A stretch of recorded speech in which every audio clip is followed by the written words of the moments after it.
No comment simply me channel உங்களை அன்போடு வரவேற்கிறது. இந்த வீடியோவில் நம்ம டிஸ்கஸ் பண்ண போகிறோம்னு பார்த்தீங்கன்னா, நம்ம சூர்யா அவர்களோட 46வது படத்தோட அனௌன்ஸ்மெண்ட்டை வந்து நேற்று வந்து ஒரு ப்ரெஸ் மீட்டில் வந்து சொல்லியிருக்காரு. இது வந்து ரெட்ரோ படத்தோட ப்ரமோஷனுக்காக நேற்று ஹைதராபாத் சூர்யா போகையில் அவரோட அடுத்த ப்ராஜெக்டோட அனௌன்ஸ்மெண்ட்டை கொடுத்துருக்காரு.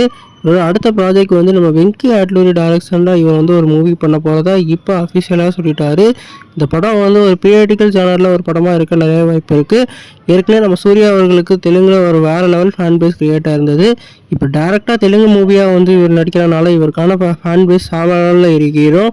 குறிப்பாக வெங்கி அட்லூரி வந்து ஏற்கனவே வந்து நம்ம தனுஷ் அவர்களுக்கு தெலுங்கு தமிழ் பயங்கர மூவியாக வாத்தி எடுத்திருந்தார். இந்த படம் வந்து ஒரு வேறு லெவல் பிளாக் பஸ்டர் ஆச்சு. அது மட்டும் இல்லாமல் துல்கர் சல்மானை வச்சு இப்போ ஒரு படமும் எடுத்து வேறு லெவல் சக்ஸஸ் போட்டுச்சு. இப்போ சூர்யா அவர்களை வச்சு இந்த மாதிரி பண்ண போகிறாரு, இந்த மாதிரி தரமான சம்பவம் இருக்க போது நம்ம வெயிட் பண்ணி தான் பார்க்கணும்.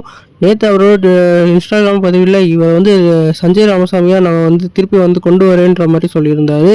அதனால் ஒரு பியூர் படமாக இந்த படம் இருக்கும். நீங்கள் இதை பற்றி எனக்கு கமெண்ட் பண்ணுங்கள்.